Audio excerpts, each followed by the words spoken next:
આપણા ભારત દેશમાં અનેક પરંપરાઓ જોવા મળે છે, પૂર્વથી લઈને પશ્ચિમ સુધી અને ઉત્તરથી લઈને દક્ષિણ સુધી. આજે એક એવી જ પરંપરા વિશે વાત કરવી છે, જેમાં દેવીનું તેમના દિવ્ય પુત્રો અને પુત્રીઓ સાથે મિલન થાય છે. આ દેવતા પરંપરા છે હિમાચલ પ્રદેશના કિન્નૌરમાં. અહીં જે પરંપરા છે તે દેવતાઓના પુનઃમિલનને ઉજાગર કરે છે. ખાસ કરીને હિરમા માતા તેમની પુત્રી ચંડિકા માતા સાથે મુલાકાત કરી છે. આજના યુગમાં ચગમા માતા અને ચગમા સ્વર જેવા દેવતાઓનું મિલન કહેવાય છે. અહીંના લોકો ધામધૂમથી આ ઉત્સવ ઉજવે છે.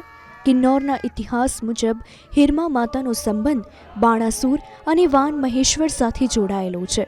તેમની પુત્રી ચંડિકા દેવી છે, જેમનું પ્રસિદ્ધ મંદિર કોઠી ગામમાં છે. આ ઉત્સવને ફુલિયાચ ઉત્સવ કહેવાય છે, જેમાં હિરમા માતાના મંદિરમાં બ્રહ્મકમળની પૂજા કરવામાં આવે છે. એ પહેલાં કેટલાક લોકોની પસંદગી કરીને બ્રહ્મકમળ લેવા માટે મોકલવામાં આવે છે.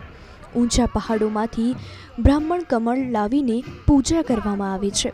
હિરમા માતાનું મંદિર એ કિન્નૌરના ચૌરા ગામમાં સ્થિત છે અને અહીંની પૂજા, પરંપરા અને સંસ્કૃતિ એક અભિન્ન અંગ છે.